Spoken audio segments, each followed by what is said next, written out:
चला तर मग आज आपण एक अशा साम्राज्याची गोष्ट ऐकणार आहोत ज्याची कीर्ती आजही गायली जाते.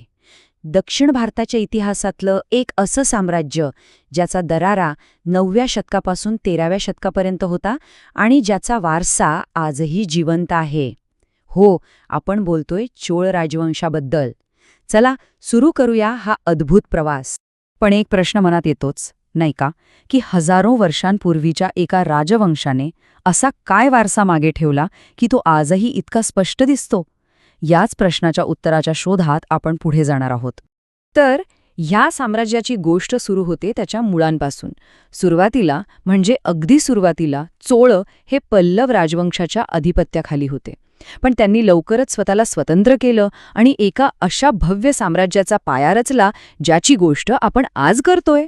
तर बघा, साधारण इसवी सन 850 विजयालय चोळ नावाच्या शासकाने या साम्राज्याची मुहूर्तमेढ रोवली आणि तिथून पुढे जवळपास 400 वर्ष, 400 वर्ष ह्या साम्राज्याने दक्षिण भारतावर आपलं निर्विवाद वर्चस्व गाजवलं आणि मग अखेरीस 1279 मध्ये पांड्यांनी त्यांचा पराभव केला. या साम्राज्याचा संस्थापक होता विजयालय चोळ आणि त्यानं फक्त राज्याची पुनर्रचना केली नाही, तर एक अत्यंत महत्त्वाचा निर्णय घेतला. तंजावरला नवी राजधानी बनवली आणि हा निर्णय म्हणजे एका नव्या शक्तिशाली युगाची सुरुवात होती.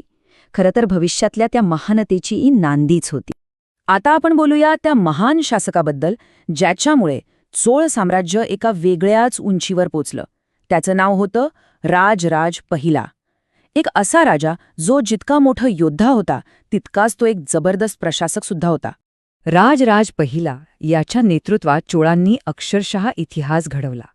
फक्त दक्षिण भारतातच नाही, तर त्यांनी आपलं वर्चस्व समुद्रापार नेलं. एक प्रचंड शक्तिशाली आरमार उभं केलं, श्रीलंका जिंकली आणि समुद्रापार व्यापारासाठी नवीन दरवाजे उघडले. विचार करा, केवढी मोठी झेप होती ही. 200 फूट ही फक्त एक उंची नाहीये, हे प्रतीक आहे चोळांच्या भव्यतेचं, त्यांच्या महत्वाकांक्षेचं. राजराजाने जे बृहदेश्वर मंदिर बांधलं त्याचा कळस 200 फूट उंच होता. विचार करा, त्या काळातलं इंजिनिअरिंग किती प्रगत असेल. खरंच एक अद्भुत नमुना. आणि ही जी सागरी ताकद होती ना, ती फक्त इतिहासाच्या पुस्तकांपुरती मर्यादित राहिली नाही. चोळांचा प्रभाव समुद्रापार पोहोचला आणि त्याची छाप आजही आपल्याला दिसते. मलेशिया, सिंगापूर यांसारख्या देशांमध्ये आज जी तामिळ संस्कृती आणि व्यापाराची पाळमुळं दिसतात ती त्याच काळात रुजलेली आहेत. पण एक विचार करण्यासारखी गोष्ट आहे, एवढं मोठं साम्राज्य फक्त तलवारीच्या जोरावर टिकू शकतं का? नाही ना. खरी ताकद असते ती व्यवस्थापनात, प्रशासनात. आणि हाच प्रश्न आपल्याला त्यांच्या लष्करी ताकदीच्या पलीकडे घेऊन जातो, त्यांच्या प्रशासकीय कौशल्याकडे. चोळ साम्राज्याचं यशाचं खरं रहस्य होतं त्यांच्या प्रशासनात. चला तर मग समजून घेऊया त्यांच्या या भन्नाट शासन प्रणालीचा आराखडा. त्यांच्या प्रशासनाचा पाया होता, एक शब्द लक्षात ठेवा, कुर्रम. कुर्रम म्हणजे काय? तर स्वायत्त ग्रामसभा, म्हणजे गावाचा कारभार गावानेच बघायचा. या एका कल्पनेमुळे सत्तेचं विकेंद्रीकरण झालं आणि सगळा कारभार स्थानिक पातळीवर एकदम प्रभावीपणे सुरू झाला.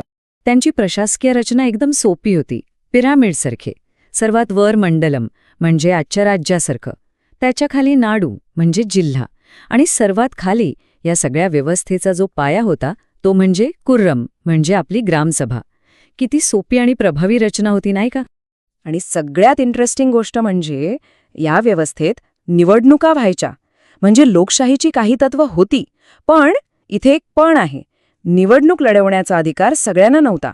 तो फक्त संस्कृत विद्वान आणि श्रीमंत लोकांनाच होता. त्यामुळे ही एक प्रकारची मर्यादित लोकशाही होती असं म्हणता येईल. चोळांनी फक्त प्रशासनातच नाही तर इंजिनिअरिंगमध्ये सुद्धा अक्षरशः क्रांती घडवली होती.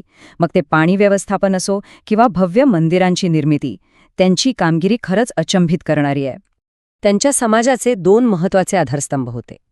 एकीकडे होतं त्यांचं प्रगत जलव्यवस्थापन, म्हणजे सिंचन प्रणाली आणि आजच्या बंगळूरजवळच्या बल्लंदूर तलावासारखी मोठमोठे तलाव. आणि दुसरीकडे होती भव्य मंदिरं, जसं की गंगईकोंडा चोळापुरम. म्हणजे बघा, एका बाजूने त्यांनी जमिनीला आधार दिला तर दुसऱ्या बाजूने समाजाला. कारण चोळांची मंदिरं ही फक्त देवाचं घर नव्हती, ती होती त्या काळातील कम्युनिटी सेंटर्स, समाजाची स्पंदन केंद्र. इथे शिक्षण मिळायचं, मोठे मोठे सांस्कृतिक कार्यक्रम व्हायचे आणि सगळ्यात महत्त्वाचं म्हणजे या मंदिरांमुळे स्थानिक अर्थव्यवस्थेला सुद्धा चालना मिळायची. पण थांबा, चोळांची ओळख फक्त युद्ध, प्रशासन आणि वास्तुकला इतकीच नाहीये. या सगळ्याच्या पलीकडे जाऊन त्यांनी एक असा सांस्कृतिक वारसा मागे ठेवला जो आजही जिवंत आहे.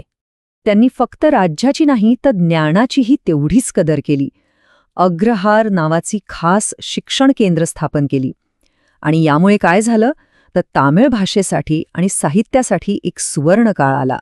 आणि याच सुवर्ण काळात त्यांच्याच आश्रयाखाली तामिळ साहित्यात काही अजरामर कलाकृती निर्माण झाल्या, जसं की कंबाचं रामायण, सेक्कीजारचं पेरियो पुराणम आणि तिरुकुदेवाचं जीविका चिंतामणी. ह्या रचना आजही तामिळ साहित्यामध्ये मैलाचा दगड मानल्या जातात. म्हणजे थोडक्यात काय तर प्रशासन असो, वास्तुकला असो, अर्थव्यवस्था असो किंवा साहित्य, या प्रत्येक क्षेत्रात चोळांनी आपली एक अशी छाप सोडली आहे जी त्यांच्या दूरदृष्टीची आणि कौशल्याची आजही साक्ष देते. आणि आता शेवटी एक प्रश्न.